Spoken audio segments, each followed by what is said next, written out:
What's up, world? This is We Need the Fifth. This your man Mo. I got my man Hill in the building.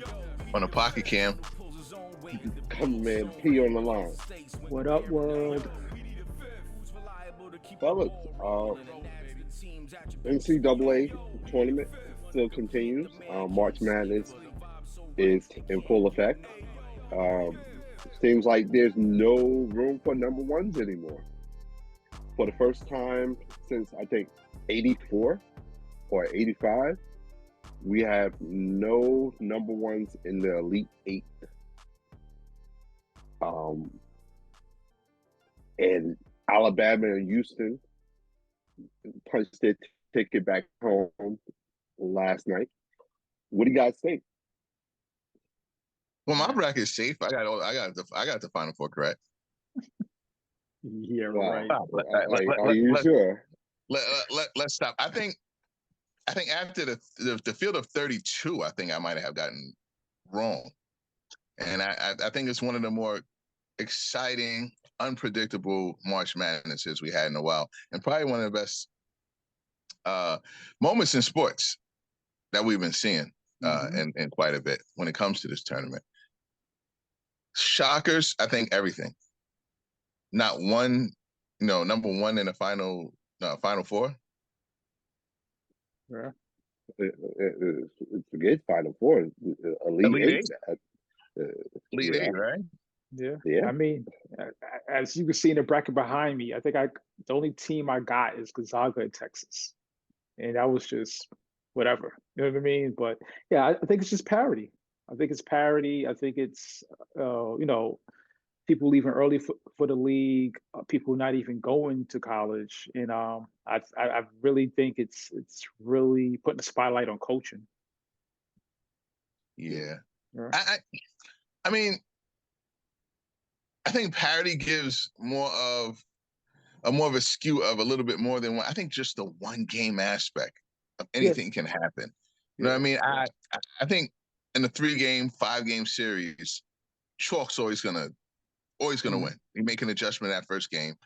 I don't think these small teams are better than these number one seeds, and I don't think they're average. But just that one moment with pressure, crowd, it's just a perfect scenario for a big team to go down.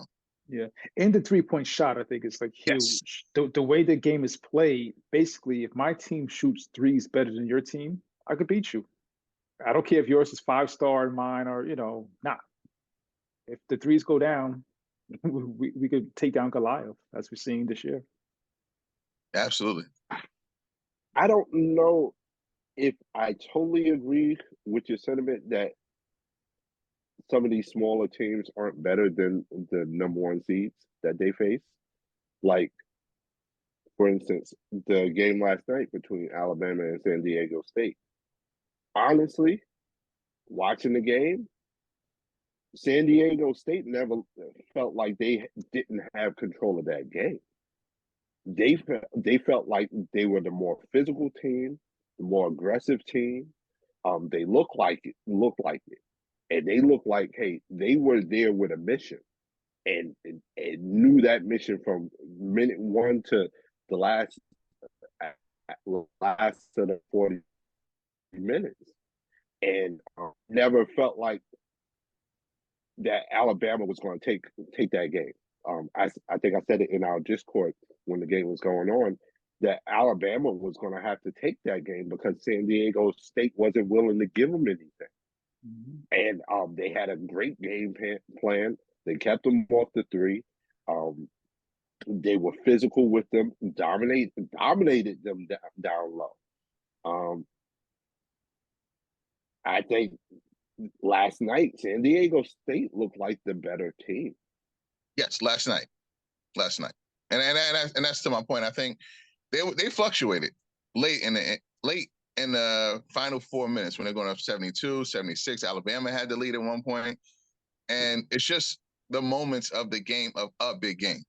If you know that this is a game out of a series, you feel like you can play better or you can lose it, and then there's always another game you can make an adjustment for. When you know that this is the only game, you can have this format in the NBA and you'll have some upsets, which you probably won't even think of. It just happens. That one shining moment for what they say it is. Yeah, San Diego State just has to be better that night. Are they better? I don't think so. I think Alabama is the clear-cut number one team in the nation, and I think they've proven it over a long stream of time. But this is why this format fits better for these teams. Like Princeton wasn't better than UCLA; they were better than them that night. You know what I mean? Like Wisconsin, Green Bay, they were better that night. They play better. So it's not going to make you think that they're actually better than a West Virginia or it's the format which makes it so good for smaller teams. I'm not going to come away from this saying that San Diego State is a better team than Alabama. I just thought that they were a better team for them than last night, which is clearly they won. And Alabama still had their chances to win and playing a mucked up game. So if this was game two. My thing is like, but we play the games for a reason. And you play the games and when you in competition with another team, you have every opportunity to prove that you're a better team. And for whatever reason, we're going to give it to Alabama, whatever excuse we're going to use for them losing, they lost. And it wasn't even like, to me, it was a convincing loss. Like, there's no doubt that, hey, San Diego State was supposed to win last night. Like, even when Alabama was going up and they were up 6-7 points, never looked like they had control of that game. And it's like, if they're so much, like you said, the prohibitive number one team in the nation, absolutely, at some point, it got to look like you're competitive. And at some point, you got to prove it on the court. And I don't know if I've given them that prohibitive, oh, they are the best team in the nation, and you can't win when the lights are bright. Mo, on that quest that UNLV did, which they were undefeated, they were one jump shot away from losing to Ball State in the second round. UNLV was the clear best team in the nation. Sometimes a team has a very good night. If Ball State hits that, jump shot. The point is, UNLV won it, though. We're not discussing wins and losses. I'm just saying, like, and from a grand scheme of things, I'm thinking about who's better, who's the better team. I'm saying that you're saying the better team, if they win, that's just saying, all right, I said they were better that night, so they won that game. And I think what I disagree with you on is that you're giving Alabama the respect that you gave UNLV. Right, you know they were number one team in the nation. And my thing is, Alabama wasn't that dominant throughout the season, first off, and then in this tournament, they didn't play like that type of team. Like, we've seen those type of teams, like Kentucky, Memphis with Derrick Rose, those type of teams where, hey, oh, y'all are prohibitive number one, and y'all look like it. Y'all been looking like it for the entire season, and then in the tournament, it's y'all running ramp shot. Or that wasn't Alabama. That's what I'm saying. But that wasn't Derrick Rose either, because he lost. That's what I'm saying. Like, it happens, but though, right? Now he lost in the championship. But I think final game in the championship game. But I think, but at that time, I thought that Memphis was better than Kansas. Kansas just had the better night that night, and it took a rainbow miracle shot by Mario Chalmers to win that game. So I'm not debating that San Diego State wasn't the better team last night, because obviously they won. But if this is, and I'm saying I'm giving remarkability of the tournament. That's what I'm saying. Like, that's why I think people love the tournament. That's why people bet on it more than any other thing as the NBA. The NBA is harder to do because, and when rubber meets the road in a series game, usually the cream goes to the top. So if this, all I'm saying is that if this was a series, I don't think San Diego State would come out beating Alabama in a series. And that's to me shows like a better team. Anyone can have a good night. Houston is not 0-82 this season. They've beaten some teams. And what I guess what I'm saying is, those traditional teams that I think you're comparing Alabama to, or at least I'm perceiving that you're comparing No, I'm Alabama not. I'm to. not. I'm not. It's like, as far as, hey, you're prohibitive, number one, and in the nation knows that, hey, you're the best team. It's just a matter of, being who you are. I don't put Alabama in that case. You know what I mean? Let me Like, ask they you one. weren't dominant like that. It's So not let me about ask you. dominance. It's that they're a number one team. That's what I'm So saying. let They're a me, number one seed, should not be going down to a number 8 seed. That's what I'm saying. Like, they are a better team. If that was the case, San Diego State would be a number one seed because they would be a better team. You know what I'm saying? I just think they had a better night. So Mo, let me ask you: in a 7-game series, do you think San Diego State would have beat them? I think the way that they played last night and the game plan that they had, why not? Okay, That's fair. And I think that's kind of where you guys disagree. Like, it sounds like Hill thinks Alabama in the 7-game series would win because they're better. But Right, they were Mo, making an adjustment for what they did, and it was a close game. Right, but Mo, what you're saying is like from what you saw in the game, and I get it, it's only one game, whatever. But you think in a series they could continue what they did, basically. You know what I mean? Like that. You know what I mean? It's not so much as an anomaly as it's just they could continue to have success doing the same thing they did in victory in an entire throughout an entire series. So I mean, we'll never know, but We'll never know. Yeah. We'll never know. I think when people play, when teams play very well, and like, you can't think that Princeton team was better than the O'Bannon team. They just schemed them so well with the backdoor cut. You might say, well, UCLA is susceptible to that. They might lose. I always think the cream always rises to the top in series games. But if you have this format in the NBA, you can have Golden State losing to a Portland team. You know what I'm saying? You can have the Denver Nuggets losing to, you know what I'm saying? It wouldn't even matter. No, the Rockets for one game. Like, you know what I mean? We just saw, like, I think Charlotte was like one of the biggest, betting upsets ever. Charlotte beating the Mavericks last night. Right.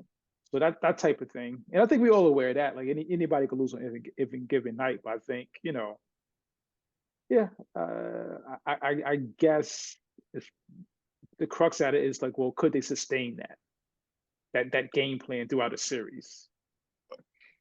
The only one I would say was different was, and we'll get to, is Houston. I think we all were light on Houston. You know what I'm saying? We all were kind of much light on so if a team gets drugged like they got drugged, part of my French, against Miami, I'll say, well, I don't think Houston was that good. I do think Alabama's that good. And I thought that they played late, in which that they had some dumb moments in coaching in which they were up 3, could have played better, could have had better shots. They were beating them down low. I thought they were the better team who lost last night. And I'm not going to say to a better team, but again, that's only my opinion. Houston, I don't think they were the better team. Like, I didn't think that Purdue was when they were number 1. So it wasn't a shocker to me. Like, I didn't have them going that far.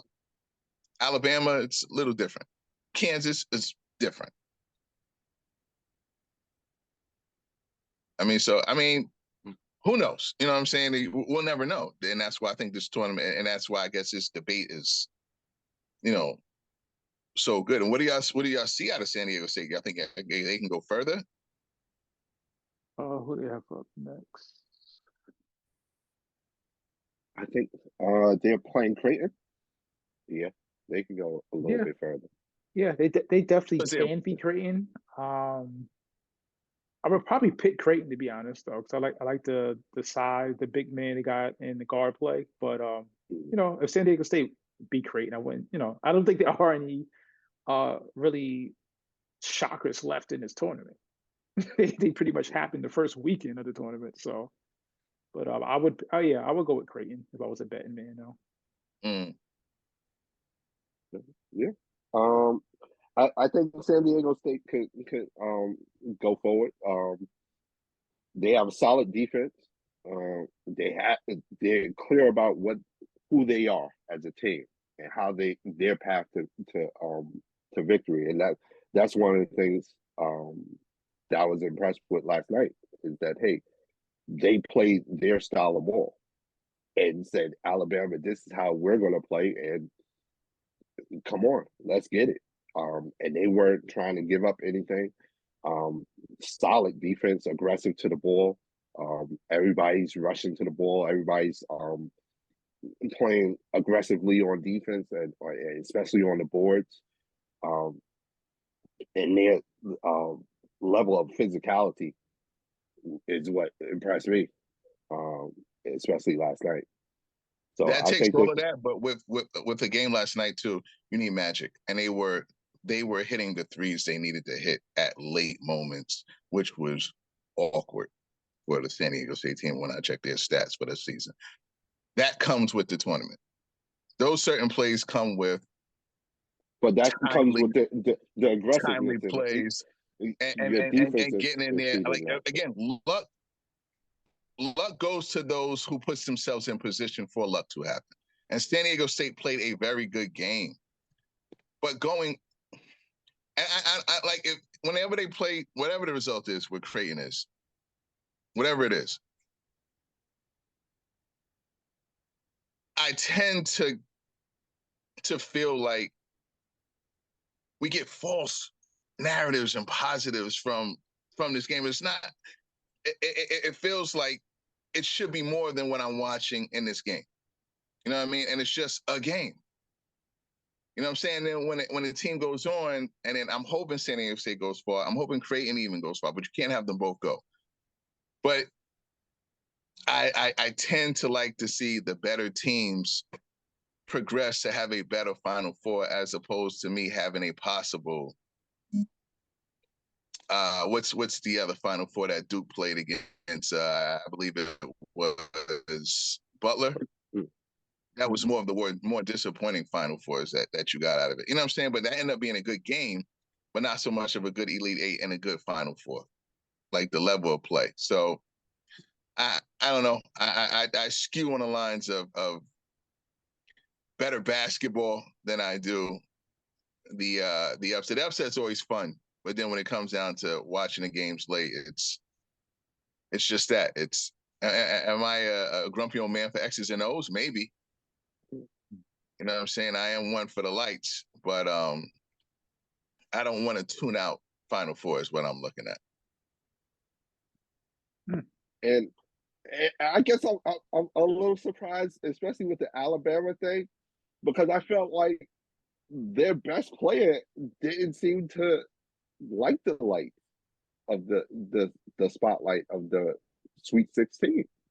Oh no, this was just a horrible tournament for him because I don't believe he scored in the first round game. Was like it was just right. it was just a horrible tournament for him altogether. I don't think anyone could argue that. Like he definitely played subpar basketball for for himself and was expected of him, and what he probably expects from himself. But yeah, right. We are talking about a freshman though, right?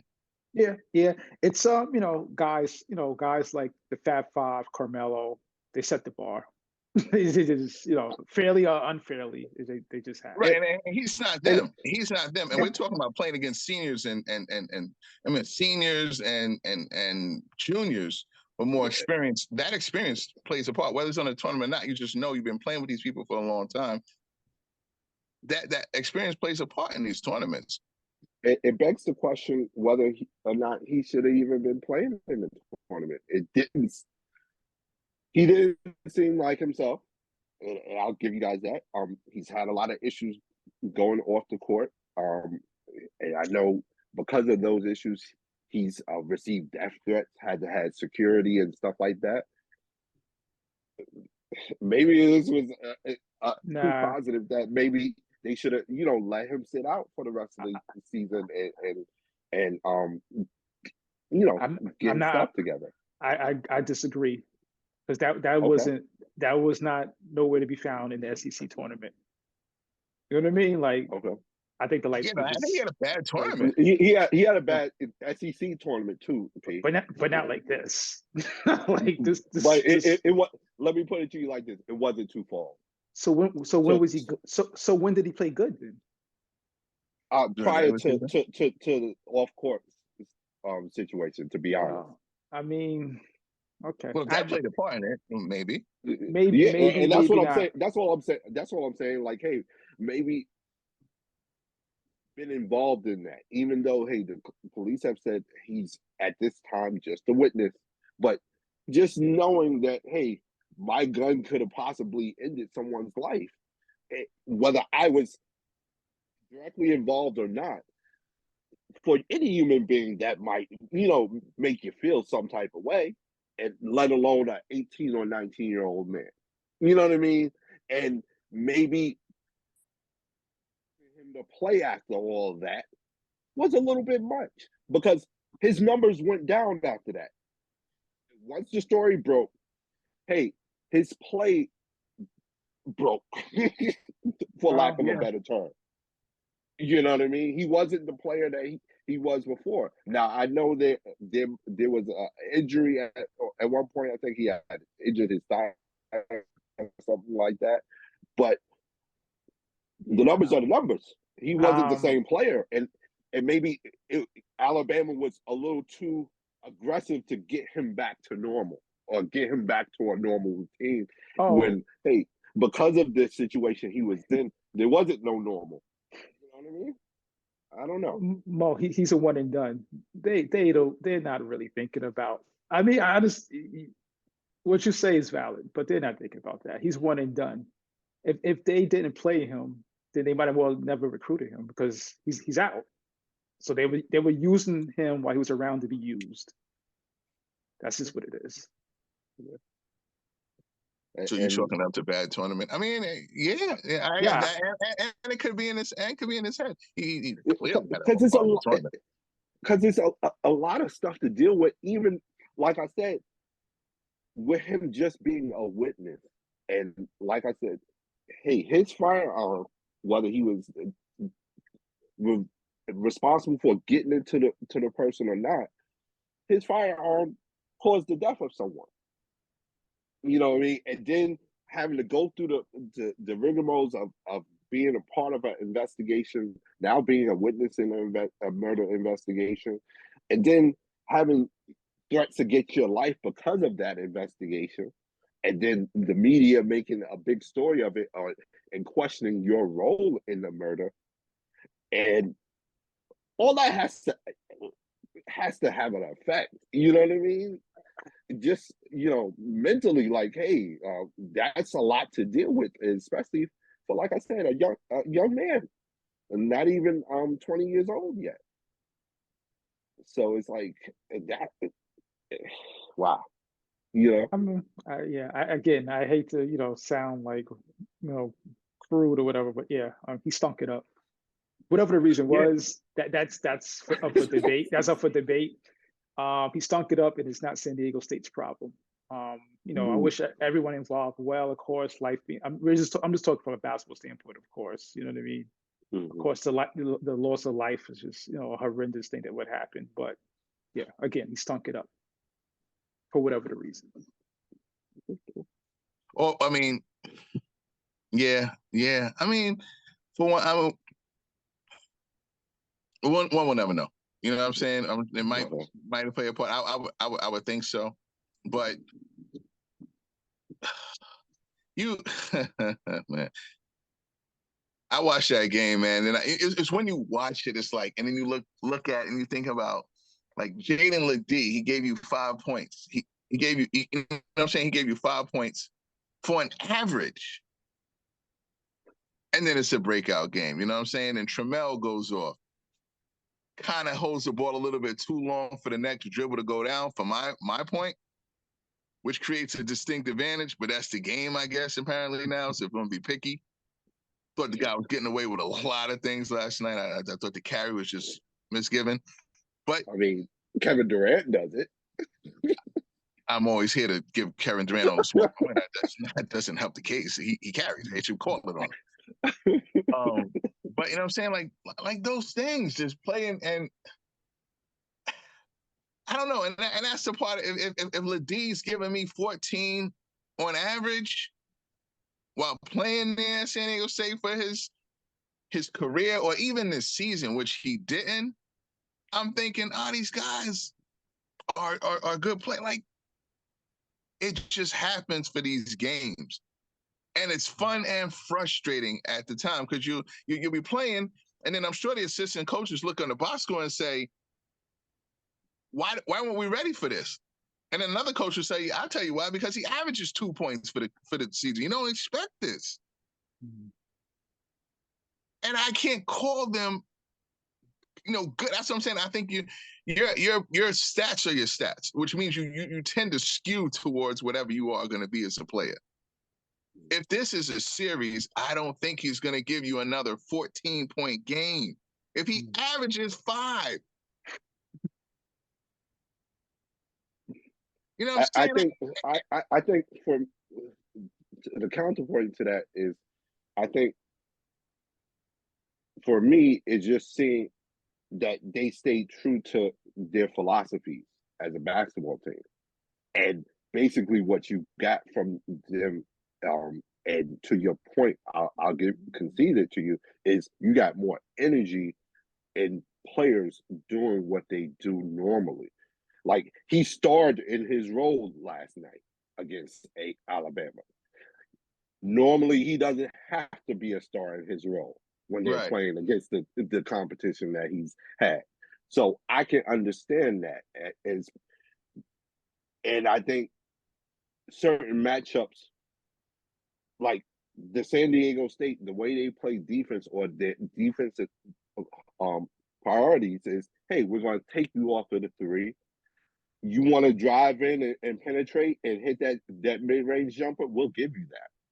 But we're not going to give you the drive and you'll be able to kick it to a wide open 3-point shooter. And they stayed true to that philosophy last night. And they forced Alabama to play a half-court game. You're not going to get into transition and get those easy transition threes. We're not giving you that. If you're going to beat us, hey, drive and hit that mid-range jumper. Drive to the basket and come over top of us.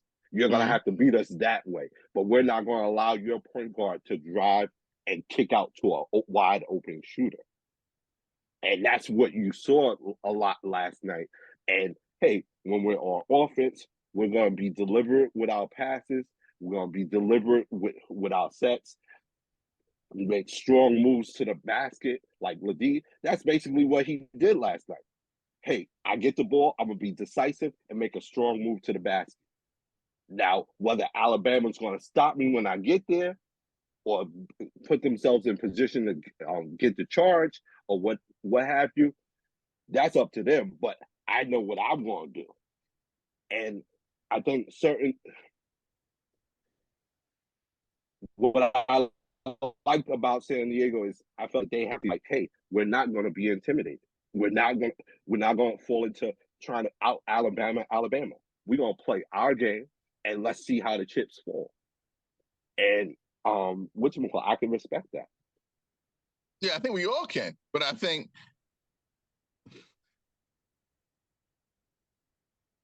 why isn't that put to like in a regular season game? You know what I'm saying? Like leading up to this, and why wouldn't you want to star in your role leading up to all these? For the whole season.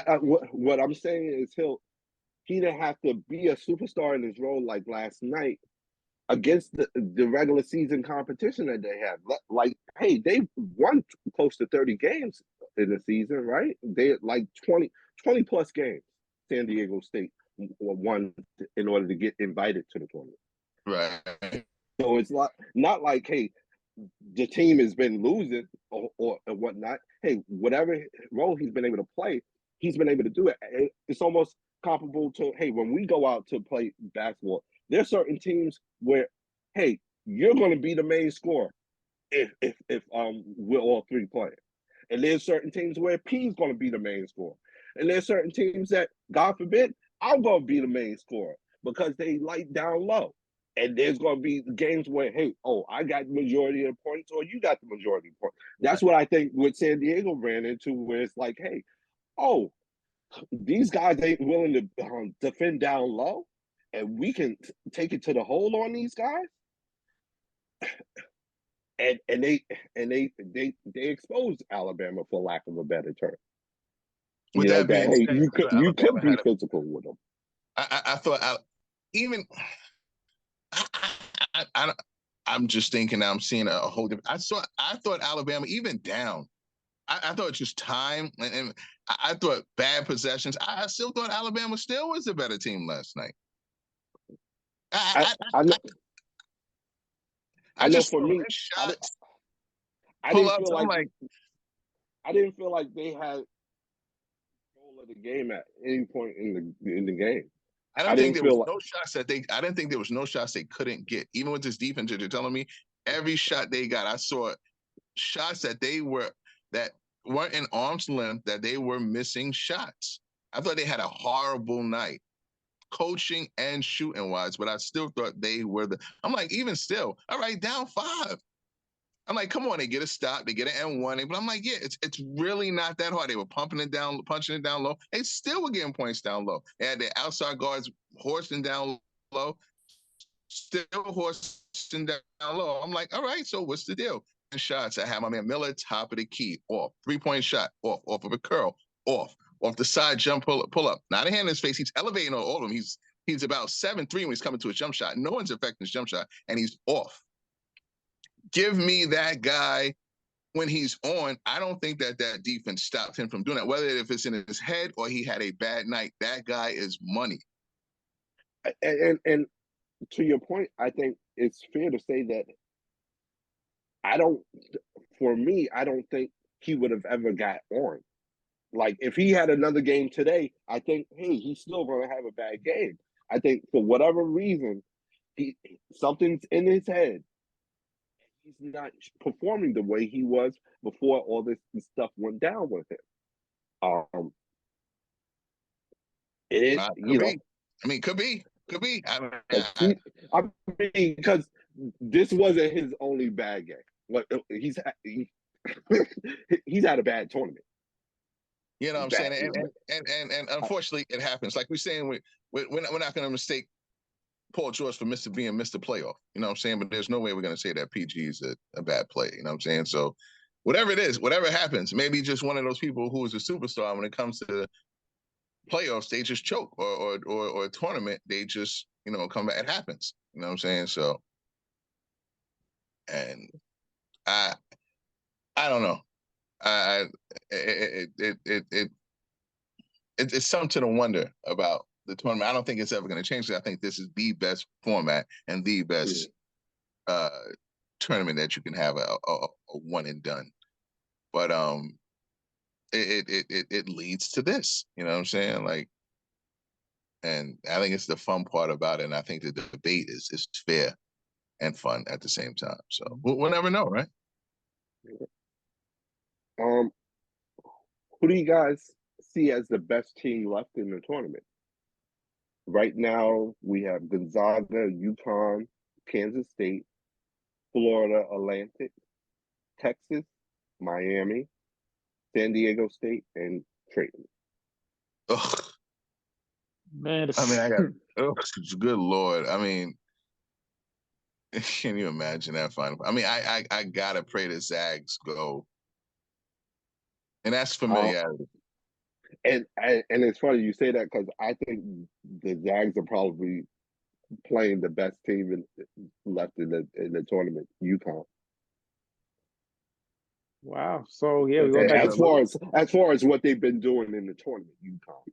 We all got different opinions. I think Texas is the best team left because I feel that their versatility, they could muck it up down low with their bigs, and plus they got good guard playing shooting. But I mean, what do I know? Look at my bracket.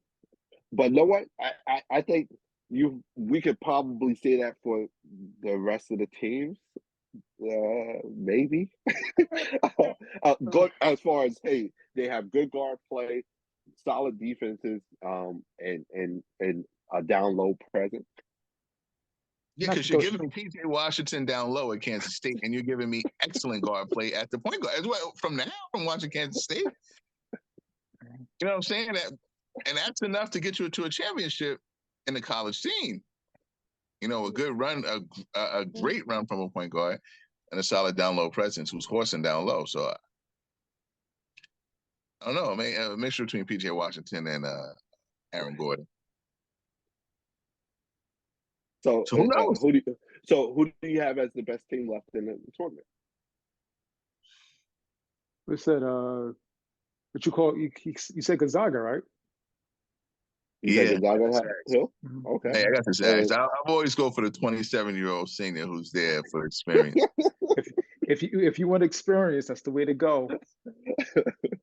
I think he's trying to pull LeBron. He's trying to pull LeBron and wait for his son to get there.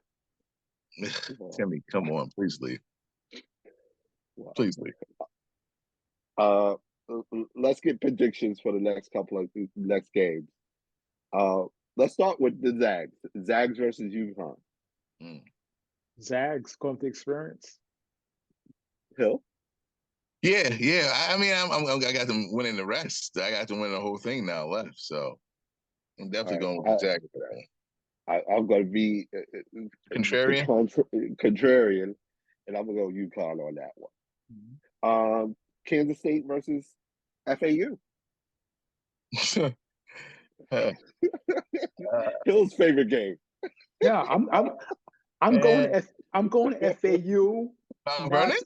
Not the Heath Ledger's Joker, just for chaos. That's it. Just for I just want to see chaos at this point. And don't knock me for this. FAU, we got Mount Vernon represented, right? Mm-hmm. Who's that? He's from I'm almost sure of it. Yeah, I forgot the name, but yeah. Again, I'm going for chaos though. That helps. But I'm really just going for chaos at this point. Okay. And know what? I'm gonna support chaos. FAU, though. Yeah. Really? Why not? Yeah. At this point, I don't have a plan. Who you got?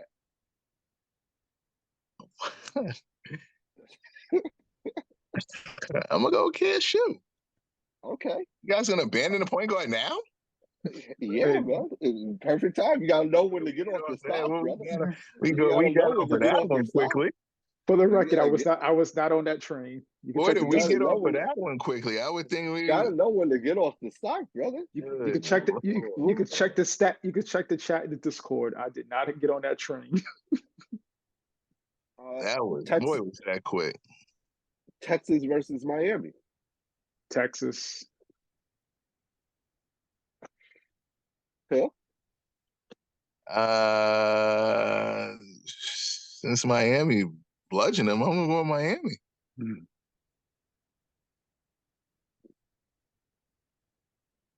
I don't know, man. I want to say Texas, but I don't know if Miami got that mojo back as far as shooting. Then that might be a long night. Pick a side, Mo. I'm gonna say Texas. Go with Texas. Oh man, can't mess with Florida right now. San Diego State versus Creighton. Creighton. Flip a coin. Flip a coin. Make a choice, brother. Let's go with Creighton then. I'm going San Diego State. Okay. All right. Have you guys caught any of the women's bracket? I saw a couple. I forgot which team was out. I know Iowa advanced. It got kind of scary for them. Was it Caitlin Clark? Logo 3, impressive. But, yeah.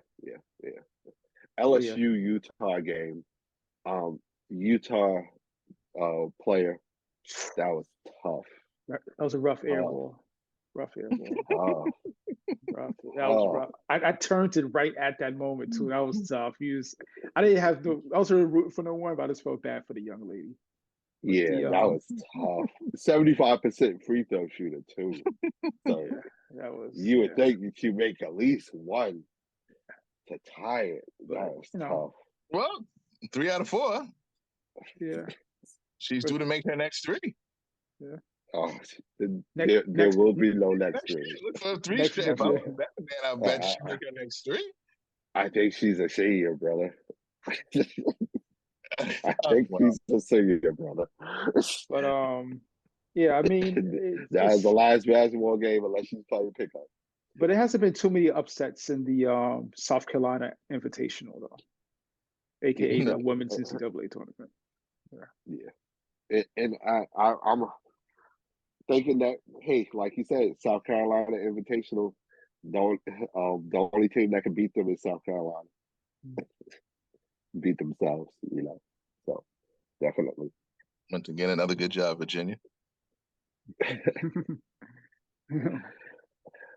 Hey, guys, let us know what you guys think about the NCAA tournament, March Madness, what's going on.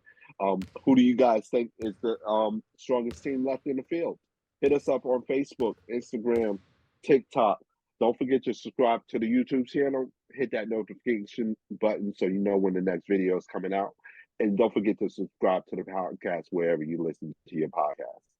You can also hit us up directly at weneedtofit@gmail.com. Fellas, as New Yorkers, I think it would be remiss of us not to extend our condolences out to the Willis Reed family. Willis Reed passed this week. Just want to send out a rest in power to the Reed family. Most definitely. Willis Reed, and with his passing, just we started discussing off air about who could possibly be the greatest Knick of all time. And I was surprised to find that we all kind of got different people for this.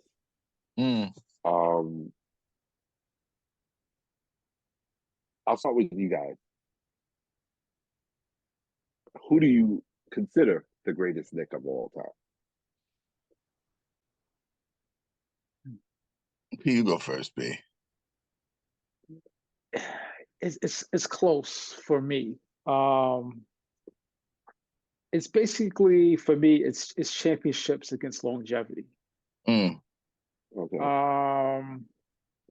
And I guess sort of recency bias. Like obviously I never saw Willis Reed play a minute of basketball live, and I grew up tuning into MSG and saw Patrick Ewing pretty much his whole career as a Knick.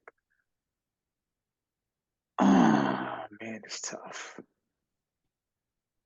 You know what? I'm gonna I'm gonna go Patrick Ewing because of the longevity. With all due respect to the late great Willis Reed, unfortunately his career was cut short with injuries. That being said, he still has 2 more championships than Patrick Ewing with his career cut short. So I can understand any argument for Willis Reed, but because of the longevity, again, I will go Patrick Ewing. Hill, what about you, man? Where are you at? Yeah, I think I'm hoping that you're gonna bring some more. Wow, some sense to this. Off camera we was talking about this. I was leaning heavy Pat Ewing. You know what I mean? I really was. I mean, it's hard for me not to guess winning doesn't mean anything anymore. All right, here's what I'm gonna do. I'm gonna say Walt Clyde Frazier. I'm gonna give it to Walt over Willis Reed and Pat. I mean, he was the conductor of both their championships. I mean, 19 points. The conductor of Willis Reed championship, not Pat, because Patrick doesn't have a championship. So right, but he gives me, 7 times all defensive NBA teams and 5 times all NBA. So I'm gonna give it to Walt. With Pat close. I'm gonna give it to Willis Reed, and I don't have Pat in the room. He might be in the building, but he's not in the room of the greatest Knick of all time. How many people you have in the room? Probably 2. Frazier. Probably. What do you got, Um, Earl? Is Earl in the building? Earl's in the building, all right? Earl Monroe? Yeah, yeah. And for me, I think the difficulty I have with Pat Ewing being considered the greatest Knick of all time is I don't feel that he was dominant in his time. Like he wasn't the best center of his era. No, but You know what I mean? you went against He, gods, though. and hell, what makes it even worse? Like when we start thinking about, all right, Michael Jordan and his run to the championship. Michael Jordan was able to get past Pat Ewing numerous times with Bill Cartwright, Will Perdue. And then after Michael got finished with him, Rick Smith was giving him fits. And the Pacers were able to get to a chip or two. And then young Shaq, like, who was he better than? Robinson? No. Maybe Warning. Okay, you were better than Warning. Whoa. Let's just stop there. Let's stop there. You said David Robinson? You give Ewing over Robinson, right? Well, no, because no. Duncan won. I'm a big David Robinson. I've always been a David Robinson guy. On the train. Right, but Patrick Ewing led his team to the finals. David Robinson, maybe the second round Spurs got to. Okay, and what did Patrick Ewing do in the finals? But David Robinson didn't do it. Come on, man. But David Robinson never got there. David Robinson got there and won. No, Duncan did. No, Duncan. No. Duncan led the team. Duncan wouldn't have done it without David Robinson. So Bill Cartwright's better than Patrick Ewing also, then, according to that logic. I mean, he might be. It's not out of the realm of possibility. You just discredit your argument. You just discredit your whole argument. Come on. But my point is like this: you're going to consider him the greatest Knick of all time, and he's not dominating any of those players. Like, there's no really. Would you say? Like, I mean, who was he better than during his era? Like, you have to go to Greg Ostertag and those type of guys, yo. Okay, we'll cut it short. The only ones you could make a valid argument that was better than Patrick Ewing in his era, Olajuwon. And I'll say David. You could make an argument for David Robinson. You can make an argument. I'm not going crazy. Olajuwon, David Robinson, Shaq. That's it. That's it. Maybe Rick Smith. No, there's no way Rick Smith is better than Patrick Ewing. There's just no way. So again, I don't want to. Yeah, but unfortunately, for me, I think, and this is what frustrates me with Knicks fans is Pat Ewing was a very good player, very good. But let's slow down with great, he was a great college player. Yeah, Patrick Ewing was great, but once he got to the NBA, he kind of fell back to the middle of the pack, y'all. Yeah, but nobody's calling him great on this podcast. At least nobody's calling him great. But again, I'm looking at the points. Walt Frazier, 15,000. Oh, we'll give him 60. We'll give him 16,000 career points. Willis Reed. This is not even averaging up. I'm just fudging it. I'll give him, he's 13,000 points. Pat, 21,000. Like, to me. Pat Ewing, here's my issue. Was Pat Ewing the best center? Was he the second best center in Orlando?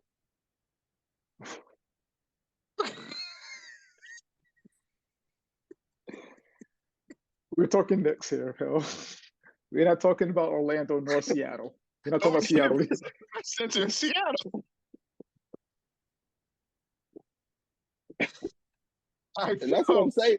Like, those years count too, as far as his legacy. You gotta do it in New York. All right, let's go in New York. He took you to one final, right? Because Spree and Hughes took you to the other ones, right?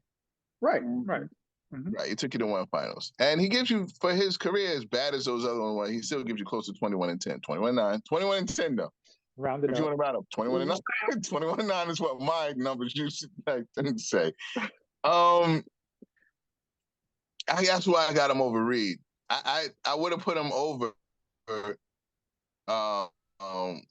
Frazier because I got to watch luxury. Thank God I was able to watch Pat's career through from Georgetown up into the Knicks and watching him evolve because he was a heck of a defensive player coming out of college, the best. And then having that fluid jump shot and being money in the bank on a given night because he was giving you 81, 79 games early in his career and tailed off later due to injuries. Pat was a force to be reckoned with. I really wanted to put him 1, but because of the fact that he didn't deliver a chip, I gave it to Walt. So it's not a big margin that I would give it to Frazier. I don't have, and God rest his soul, the accomplishments that came into it is what puts Reed there. You know what I mean? So I respect my father and I respect you guys, but when it comes to centers, everyone forced him. I never have Willis Reed in the conversations, ever. And that's just me. But we're talking about the Knicks here. So I have Willis Reed in my top 5. You know what I mean? I would pick Earl Monroe over Willis Reed. For one, the simple fact that they both pretty much should have been playing the same position. Earl Monroe is pretty much 2 guards, small forward, and Willis Reed is pretty much small forward / power forward. Wow. And again, rest in peace. But it's interesting. I don't know, but I have Willis in the top 5. We can fluctuate. And I thought that his career and his life is worth, being commemorative for and doing this. I know I joke a little bit, but Willis is salute, to a great person. Hey, hit us up on social media. Let us know what you guys think. Who do you think is the greatest Knick of all time? Who would be in your top 5 of New York Knicks players? Hit us up on Facebook, Instagram, TikTok. Don't forget to subscribe to the YouTube channel. Hit that notification button so you know when the next video is coming out. And don't forget to subscribe to your to the podcast wherever you listen to the podcast.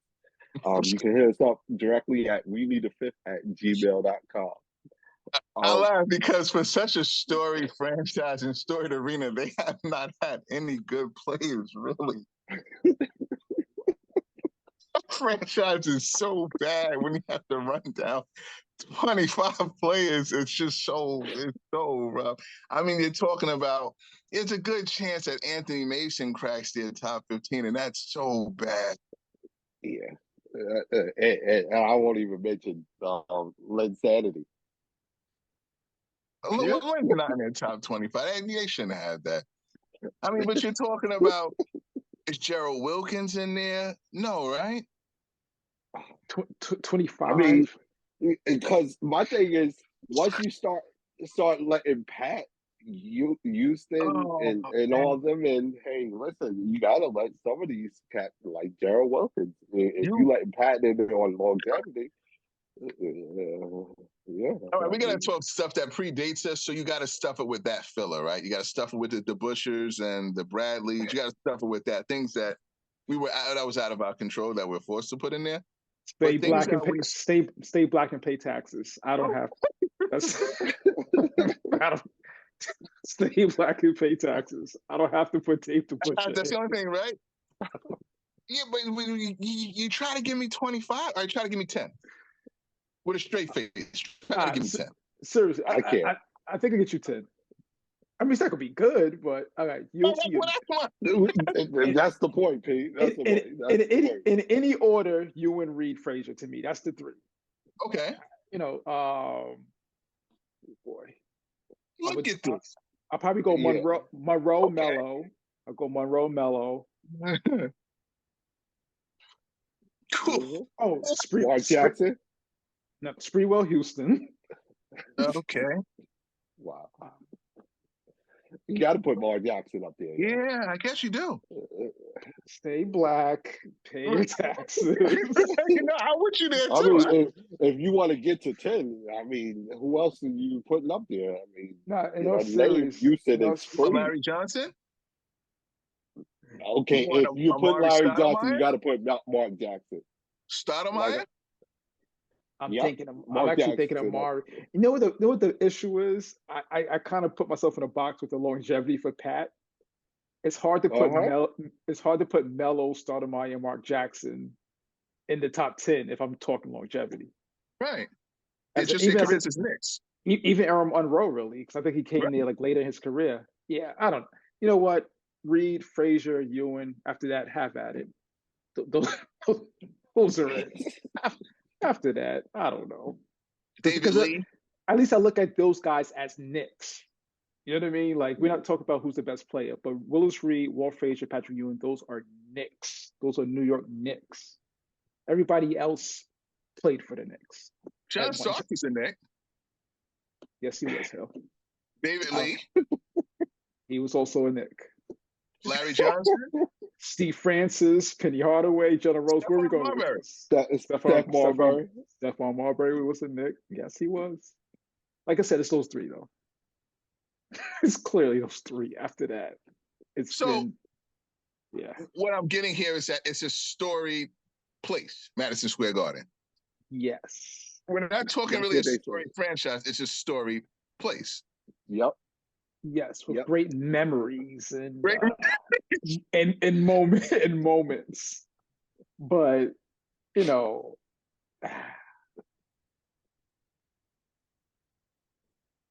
yeah. Hey, Milwaukee may have passed them already. And great players. Yeah. Well, Giannis, Kareem, Ray Allen was good. Well, the Knicks have 2 great players and maybe 4 good players in career-wise. Maybe 4. Maybe. Yes. Maybe 4 good ones. Yeah. Okay. Maybe.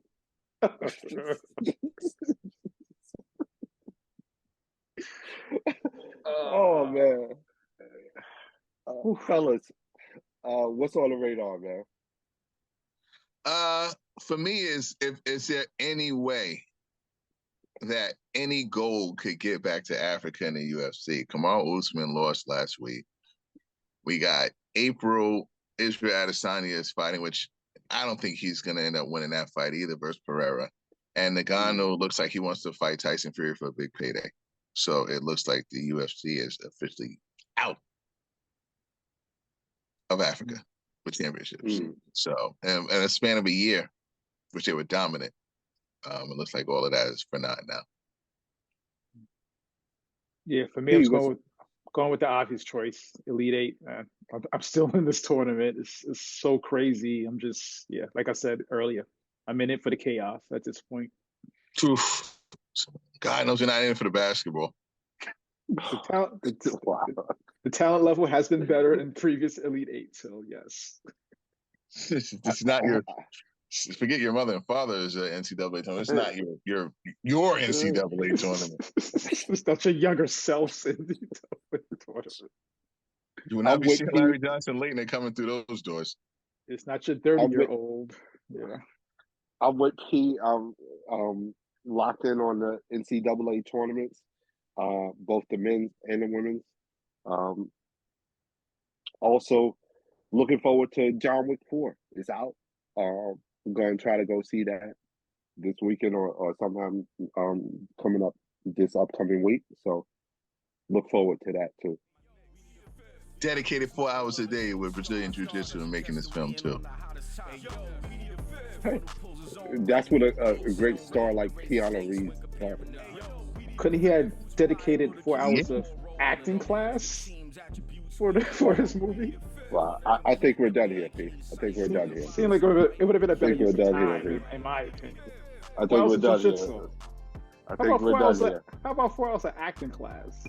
I think we're done here. I think we're done here. To all our fans, thanks for watching. Don't forget to subscribe to the YouTube channel. Hit that notification button. Don't forget to subscribe to the podcast wherever you listen to your podcast.